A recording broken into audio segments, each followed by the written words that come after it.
Thank you, Mitch. Absolutely. Yeah, thank you. So, yeah, my buddy Mitch came by today to the office. He said that he's been getting some emails lately about people, you know, saying, hey, the Phantom looks really cool, but should I be concerned with some of the people that have, you know, had less than desirable flying experience with their Phantom, or they've lost control or something like that. And so he kind of wanted me to speak to you guys and maybe just talk about some of the most common things to watch out for that can ensure that you have the best flying experience with your Phantom. So I want to talk about just the most common things to make sure that you do, which is first to calibrate your compass. The compass is right here. It's this little backpack. It's called a magnetometer because it's a magnetic compass here. Now, when we make these Phantoms at the factory, we don't know if they're being shipped to Europe or Australia or Asia or the US. And of course, there's different declination around the world of you know, the magnetic north. So what you want to do is, the first thing you do when you get your Phantom is to calibrate it and tell it where you are in the world and where north is for you. So it's a pretty easy process. We have a video about how to do it. It's simply like putting it into the calibration mode by flipping the switch 10 times. You rotate it like this, you know, horizontally. You flip it on the vertical axis, you rotate it like that, and you're done. You've calibrated your compass. Now, when you calibrate it, you want to make sure you're doing it in an area that doesn't have a lot of magnetic or wireless EMI, electromagnetic interference. So you don't want to do it near a bunch of power lines, or you don't want to do it in a concrete parking lot where there's a lot of rebarb and metal in the parking lot. You want to do it out in an open grass field to get a really nice calibration. You'll know if your compass needs calibration if it's kind of flying in a circular pattern.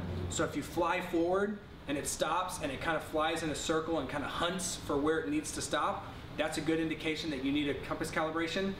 Or if you tell it to fly forward, but you notice that every time you tell it to fly forward, it flies to the left, and then when you tell it to fly back, it flies back to the right, that's also another indication that your compass isn't quite calibrated. So your GPS and your compass are kind of arguing with each other a little bit. So, you know, if you're experiencing anything like that, that's definitely an indication that you want to calibrate your compass. The next thing is to make sure that before you take off, give it the necessary time to find and mark a home point. I know that we all want to get these things up in the air, and I see sometimes people just plug in the battery, take off, and fly away.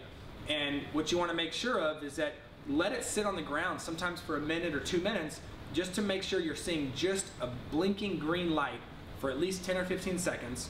Technically, you need 6 or more satellites for at least 8 seconds before you take off to know that you have a home point marked. But the easiest thing to remember is just wait until it's just a blinking light, blinking green light with no red lights, and give it 10 or 15 seconds.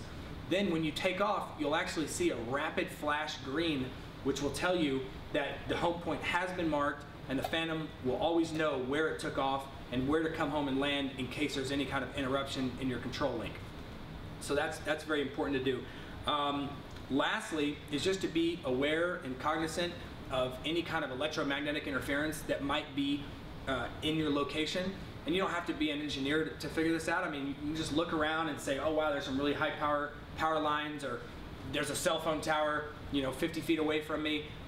Things like that put out very powerful wireless signals that can interrupt the transmission between your transmitter and the Phantom.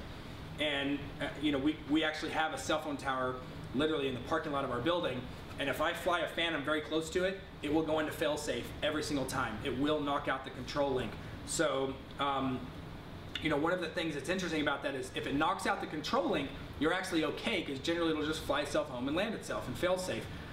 But what's scarier is if something is on a very similar frequency to your transmitter, but is sending a much stronger signal to the Phantom, like possibly out of a power line or a different band of cell phone, then what can happen is your Phantom doesn't realize that the control link has been interrupted.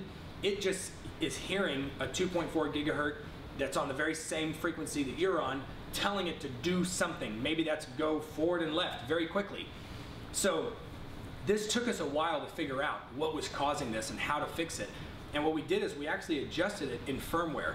So you want to make sure to download the most recent Phantom firmware all the time. Put the most recent firmware on, because in one of our recent firmware updates, what we've done to combat this issue is that If the Phantom is getting a set signal to go into a certain direction besides a hover, so if your sticks are in the middle, that's no problem. That signal can remain the same for several minutes. But if the Phantom is being told to go somewhere or do something and the signal isn't changing at all, so like theoretically if you could leave your thumbs perfectly still for 10 seconds, it would fly like that for 10 seconds, then it would say, hey, this is weird. 10 seconds have gone by. If this was a human flying the Phantom around, likely he wouldn't have his sticks in exactly the same position for 10 seconds, so it'll go into a hover at that point. Then, if the signal still doesn't change, because again, if it's a human flying and it's flying perfectly still, and then it stops itself in a hover, you're likely going to move your thumbs around and oh, okay, I guess it was a human, and it's going to continue to fly. Now, if it goes into the hover and that signal remains exactly the same for another 10 seconds, then we know that that's probably not you controlling it. That's some other wireless interference that has been telling your Phantom to go somewhere or do something. At that point, after another 10 seconds, it will fly itself home and land itself. It will enter into fail-safe mode, and you'll have to unplug your battery and reset to come back out of fail-safe. So always make sure you have the latest firmware. And then finally, I'll just say that, you know, the Phantom is actually a great flying machine. It is very one-to-one. When you say go left, it immediately is going left. You let go, it stops itself. You go right, it immediately goes right.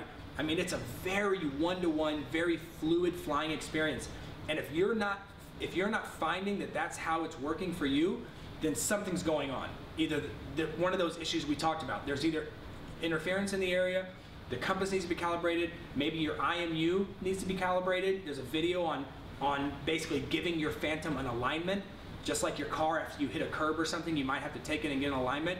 Luckily, doing an alignment on a Phantom is as simple as plugging it into a computer, saying basic calibration or advanced calibration, giving it, you know, a very short time to learn what perfectly level is, and now when you take off, the IMU will know what perfectly level is. So it's either the compass, it's an IMU calibration, you know, something like that. It's generally, there's only a handful of things that can be going on, and your Phantom is flying perfectly like a brand new Phantom again. So if you take off and it's not just a great one-to-one, very fluid flying experience, don't fly it really high and far away. Go ahead and bring it down, land it, and try to determine what's going on. You can call your dealer, you know, send an email. We'll try to get it figured out for you. But the key there is to not fly it if something weird is going on.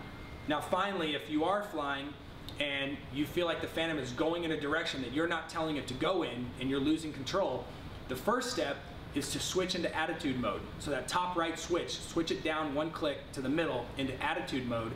That relies on the compass much less than GPS mode, and that'll allow you, if you have some kind of compass issue going on, or if maybe you're in intelligent orientation control but you don't realize it, so therefore it's flying in a way that you don't think it should be flying in, when you come into attitude mode, it won't be using intelligent orientation control, it won't be using the compass nearly as much, and that'll probably allow you to bring it home and land it.